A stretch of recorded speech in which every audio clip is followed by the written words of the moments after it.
This is headquarters for Operation Commitment. It's the place where officers come to get their assignments before they head out into the streets. And any officer will tell you when they do go out, they never know exactly what they're going to encounter, whether it's for this special operation or just regular patrol. And certainly that proved true tonight.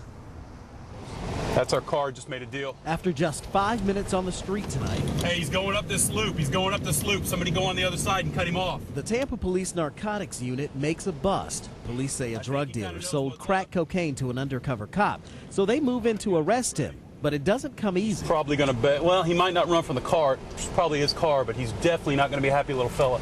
Yep, he's running. He's running.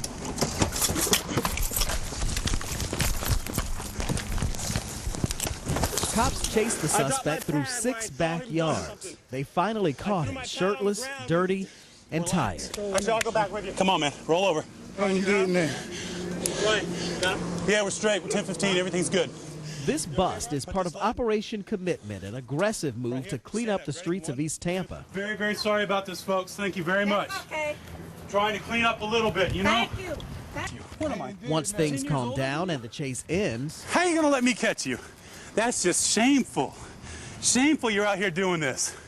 Shameful. People don't want poison in their neighborhood.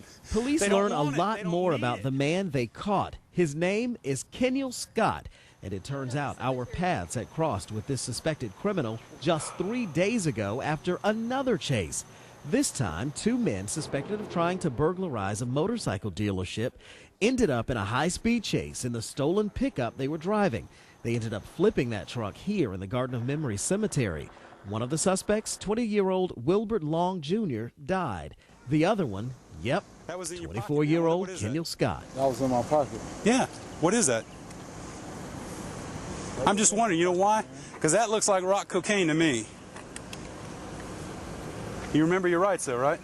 After this latest incident, Kenyon Scott faces a new round of charges, including possession of cocaine, selling coke, as well as resisting arrest. We need the neighborhood to be safe for our children. Amanda Saunders watched Kenyon's latest dramatic brush with the law. She applauds what cops are doing.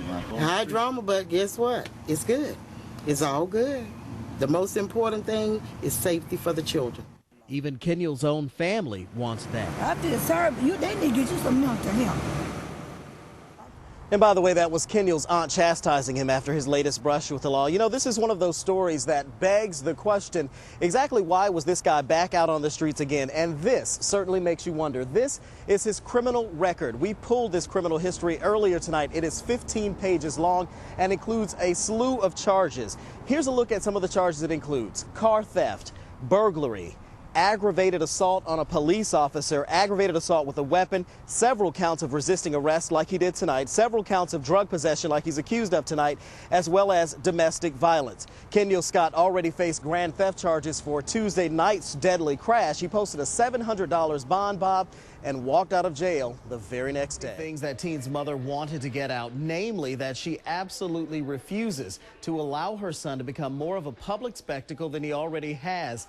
As for her feelings about Deborah LaFave, she says the former teacher is only thinking of herself. My greatest regret would probably be the fact that I put this young man through this. I have yet to see her really take any responsibility for her actions. The mother of the teenage boy Deborah LaFave admits to having a sexual relationship with, speaks out for only the second time in the 18 months this case has gone on. I believe she should serve prison time for what she did. She says she listened to what Deborah LaFave had to say during her news conference Tuesday, shortly after all the Marion County charges against her had been dropped.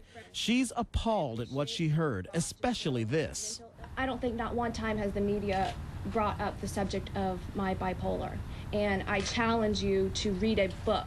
Do I believe she has bipolar? Absolutely. Am I glad she's getting treatment for it? Yes.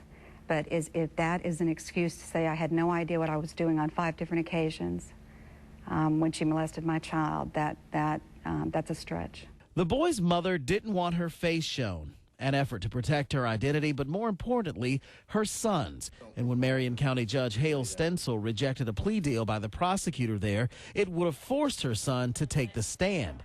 And she wasn't having it. That would have been terrible for him. And I'm his mom. And I couldn't protect him when it came time to what she did to him, but I can protect him now. And despite LaFave's words, I offer my deepest apology. the boy's mom doesn't buy it, believing Deborah LaFave's national apology is absent one major component: remorse. It's as if she were the victim, not my son. And I hope one day she can accept responsibility for what she's done. I know she said she did. Actions speak louder than words, and I just haven't really seen that yet. One of the biggest concerns that mom says she has was court TV. The teen's mother says the network planned to carry any trial that would have happened live and had refused to block her face and her family's faces. She says they also refused to tape delay the broadcast. Now, she, of course, wanted the tape delay in case the boy's name was used accidentally. But because that wasn't going to happen, she said she just simply could not. Stacey, it has been a very difficult 2 or 3 days for the family of Lawrence Ricker. On the one hand, they wanted to know where their father was. On the other hand, they did not want to see him found dead inside his home after that fire. Now that they know where he is, they want to know something else. They want to know who took his life. For a couple of days, fire investigators and the family and friends of 83-year-old Lawrence Ricker scratched their heads trying to figure out where he was. They searched the debris of the mysterious fire at his home. Cadaver dogs looked too. Nothing. And then, this morning, as investigators went back into the burned-out shell of a home, they found him in the den near the rear of the house, buried underneath a mound of debris. We spoke with Ricker's oldest daughter before the discovery. She knew something was wrong. I think intruders have some sort of possibility. There's too many things in the house that are not in place. And that's what made investigators realize this was not a simple accident. There were obvious signs of foul play, though detectives won't say exactly what those signs are. So the thought then is probably someone robbed him, killed him, and then set the house on fire to cover it up? That's certainly a good assumption. You know, that's not to say what occurred, but again, that's something that one of the many aspects that you have to look at. Family members say whatever happened, it wasn't because Lawrence Ricker opened the door and let someone in. He just wouldn't do that. He wouldn't open up the door to somebody that he didn't know. Now, as investigators do their work, neighbors like Roger Jones try to deal with what's happened. Roger saw Lawrence Ricker Tuesday afternoon, just hours before that fire. We watched out for one another. It's just a shame that we don't see him every day now. And St. Pete police will remain here throughout the night to guard over this house. Investigators will be back in the morning to do more digging to find out exactly what happened.